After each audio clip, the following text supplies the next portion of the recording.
l'isolation de vos combles avec la société Éco-Groupage. Et la société Péris, partenaire du rugby languedocien, vous présente Série Rugby.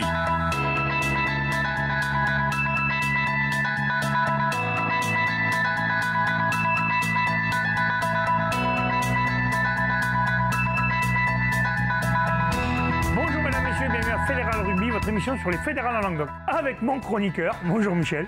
Salut Alain. Tiens, ça devient une habitude là. Toujours là, écoute. Et si j'espère que demain ils seront là, parce qu'on a une invitée quand même, on reçoit Vanda Gracia.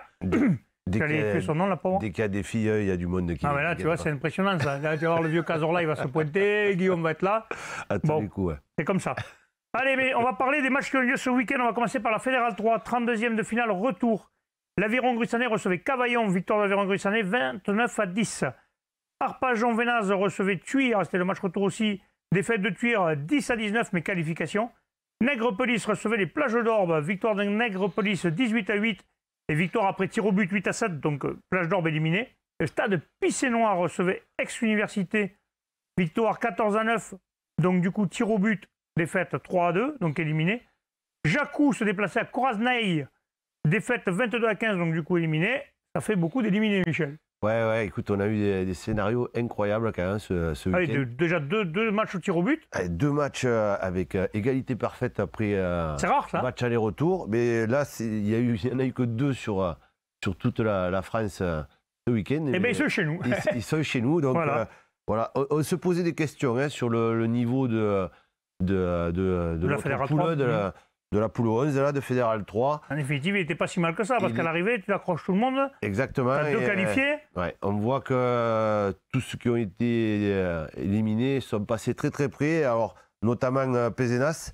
Donc voilà, égalité parfaite après le match retour. Et malheureusement, ils se sont inclinés au tir au but. 3-2. Alors on explique un peu peut-être les tirs au but. Comment ça fonctionne? Il y a 3 buteurs d'entrée. Voilà, on désigne 3 buteurs, placés 22 mètres face au bar. On tape à tour de rôle. C'est pas le plus dur, à part pour David Delmoral, peut-être? Ouais, il y a encore. Il peut les mettre à. Ouais, il le mettait quand même. Même l'aigle, il les mettait. Même l'aigle. Et en fait, si les 3 tirs sont réussis, ou s'il y a égalité au bout des 3 tirs, mais après. On pioche dans les joueurs qui sont dans les joueurs qui n'ont pas tapé, et à tour de rôle, ils viennent taper. Les derniers titulaires, les remplaçants n'ont pas le droit de taper. Hein. Non, c'est tous ceux qui étaient sur le terrain. Ouais. Voilà. Donc, mais là, à Pézenas, malheureusement, il y a eu un échec sur les 3 premiers tirs. Et donc, du coup, c'est pas aller plus loin. Dommage, quoi, de perdre 3-2 alors que tu as fait une belle saison. Se retrouve éliminé un peu prématurément. Bon, c'est une équipe qui nous avait fait forte impression toute la saison en faisant beaucoup de jeux. Cette fin de saison a été plus compliquée avec des blessures de joueurs cadres. Oui, notamment leur buteur. Notamment le buteur, Béradouane, qui a certainement marqué. Enfin, il n'en aurait tenté qu'une, il n'en aurait pas tenté 3. Oui, c'est sûr, mais bon, dans la partie, peut-être qu'il aurait pu en placer quelques-unes de plus. C'est dommage pour cette équipe de Pézenas qui... Ouais, c'est un peu dommage parce qu'on pensait qu'ils auraient pu faire un petit quelque chose. Un peu plus loin. Coraznaï qui jouait Jacou. Coraznaï, alors les Béarnais, il faut le dire, les Béarnais, parce que... Alain, on va rester plutôt sur le Plage d'Orbe si tu veux. Ah bon, d'accord. Puisqu'on est là sur une émission aussi. Non, mais c'est comme on est sur le même scénario, si tu veux. C'était pour dire que les Plages d'Orbe, eux, ont, grâce à un essai d'Ortega... Oui, il a alterné le chaud et le froid, le pauvre. Il a été le héros, malheureux, 5 minutes après. Ils avaient réussi à prendre le dessus, malgré tout. Mais bon, ils ont pris, je crois, une pénalité en fin de match. Ou un essai à la 79e. Voilà. Un essai à la fin qui oblige à la prolongation. De nouveau a fait une égalité parfaite. Oui, parce que s'il avait transformé, c'était fini. Il n'a pas transformé. Exactement. S'il y avait eu transformation, Plage d'Orbe était éliminé, ils n'allaient pas au tir au but. Malheureusement, ils ne transforment pas.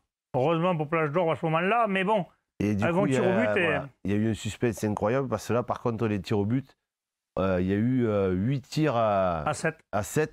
Là, c'est tous les 3 quarts qui ont tapé derrière. Alors, on n'a pas la liste exacte, mais en tous les cas, c'était un suspense. C'est dommage pour Yannick Ortega qui rate la... Et voilà, et malheureusement, c'est le pauvre Ortega qui a manqué ce coup de pied. Alors, certes, on peut penser que taper 22 mètres face au bar, c'est facile. Mais quand tu as 80 minutes dans les jambes... Mais quand tu as 80 minutes dans les jambes et que tu as la pression et tout ça, il y en a toujours un qui la manque. Et là, malheureusement, quelques centimètres à côté, on fait que... L'aventure s'arrête pour les Plages d'Orbe. Quelle saison quand même. C'est promu, 4e, qui fait un match de barrage. Voilà.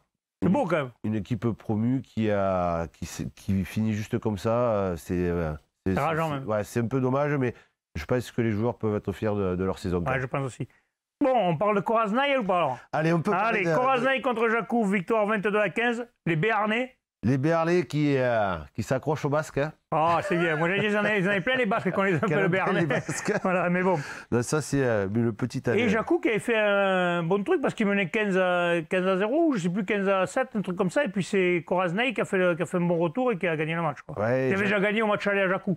Qui avait gagné au match aller à Jakub, mais l'entraîneur Sébastien Legeron avait des espoirs quand même. Et pour en avoir discuté avec lui, il m'avait dit on compte faire quelque chose là-bas. Et ça s'est joué un peu, hein, parce qu'effectivement, ils ont bien accroché cette équipe de Koraznaï. Et il a fallu attendre, après la 60e, un essai de Ziegler qui a anéanti les espoirs Jacoumar. Mais Jakub a donné vraiment du fil à retordre et passé près de l'exploit. C'est bien parce que une saison un peu difficile, ça alternait vraiment le chaud et le froid et ils avaient réussi à se qualifier. C'est dommage. Ouais. Tuir qui va à Arpajon-Vénaz, mais qui perd, mais qui se qualifie 19-10. Oui, grâce à ses 12 points d'avance au premier match, au match aller, Tuir, ça passe. Donc un essai d'Ambar qui sauve la patrie. Cette jeune équipe turinoise qui... Malgré un carton rouge, parce que leur 3 quarts a pris un carton rouge, donc ils finissent à 14, mais ils se qualifient. Qui a perdu leur capitaine, enfin je ne sais pas s'il était capitaine, mais il a été souvent dans la saison, Adrien Maury. Le 3 quarts centre très très bon et très important dans le jeu. Là, sur un plaquage un peu impressionnant dont il a l'habitude dont il est coutumier parce que c'est un peu sévère ou... Mais les Turinois pensent que c'est un peu sévère. Après, l'arbitre certainement a vu. Voilà. Mais c'est un gros plaqueur et là, il l'a payé cher et il a pris un carton qui a mis un peu en difficulté son équipe. Malgré tout, il se qualifie et c'est bien pour cette jeune équipe turinoise qui a montré de belles choses toute la saison et qui va continuer un peu l'aventure. Alors on finit cette poule avec Gruissan qui a reçu Cavaillon, qui a gagné 29-10. Donc eux, ils avaient déjà gagné au match aller là-bas. Donc là, le job est fait. L'équipe attendue est au rendez-vous pour l'instant. Ouais. Souhaitons maintenant qu'ils aillent le plus loin possible parce qu'eux, en ayant fait 100 points toute la saison, s'ils n'étaient pas qualifiés au premier tour, ça aurait fait des ordres un peu. C'est clair, Alain. Hein, on compte beaucoup sur cette équipe. Hein. Bon, comme tu l'as dit, elle s'était imposée de 3 points au match aller. Là, au match retour à la maison, on attendait un peu mieux et ça a été le cas. Oui, il y avait un point d'écart quasiment. 4 essais, un doublé de Palomera, un essai de Marty, un essai d'Aguilera. Voilà, donc cette équipe qui ça y est, maintenant, s'est mis en mode phase finale. Oui, en mode phase finale et on espère qu'ils vont aller bien loin parce qu'effectivement, après la saison qu'ils ont faite, ça aurait été dommage, on comptait vraiment sur eux. Quoi. On passe à la Fédérale 2, il y avait un 16e de finale championnat de France aller. Le 4 recevait Florence et match nul, 17 partout, Michel. Ils peuvent s'en vouloir, les Maritimes, parce qu'ils menaient, ils prennent une pénalité à la fin et du coup, match nul. Quoi. Mais bon, 17-14, c'était quand même pas gagné pour faire le match retour. Surtout qu'on a vu, ils ont eu une saison compliquée, souvent à l'extérieur. Je pense que Mathieu Siro va appuyer là-dessus pour leur dire, les gars, maintenant, il faut aller le chercher. C'est là qu'on doit aller le chercher. Ouais, le 4 qui, comme tu l'as dit, a alterné un petit peu le chaud, le froid toute la saison. Et là, sur ce match aller, mais ils n'ont pas réussi à faire la différence face à une belle équipe de Florence. Voilà, 17 partout.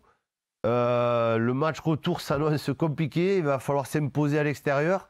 Chose qu'ils ont eu un peu de mal à faire cette saison. Hein. Ils ont souvent bien réussi à la maison, mais ils ont eu du mal à se déplacer.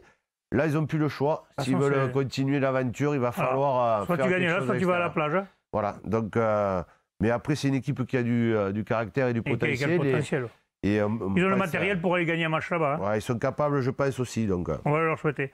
Allez, on passe à la Fédérale 1 avant de se quitter. Il y a un 8e de finale aller qui va se jouer ce week-end. C'est Nantes qui recevra Nîmes, Michel. Bon, il y a du rugby à Nantes. Mais en tous les cas, il y a du foot déjà à Nîmes, hein, puisqu'ils montent en Ligue 1. Ouais. Donc c'est un beau pied de nez, parce que c'est vrai que Nantes, c'est plus réputé pour le football. Et le handball. Et le handball aussi. Ils ont une belle équipe de handball aussi. Et le volleyball. Et le volleyball. Donc c'est une ville sportive. Donc un rugby, maintenant, ils s'y mettent. Donc attention. Écoute, on va voir. En tous les cas, Nîmes qui a fait une belle saison et qui a resté dans le haut du tableau. Ouais, ils ont toujours été premiers ou second. Donc voilà, c'est ce premier match. On espère qu'ils vont aller rester sur la belle dynamique des footballeurs de la ville. Allez, on va leur souhaiter. Michel, je te remercie. On se retrouve demain pour les séries avec une invitée, Vanda Gracia. pour nous parler. C'est plus facile que son nom de famille. Mais elle est mariée maintenant, donc il faut le dire. Ouais, voilà, pour parler de la demi-finale de championnat de France des féminines de la SBH. Merci Michel. Transpirez bien sur tous les terrains. Allez, salut Alex.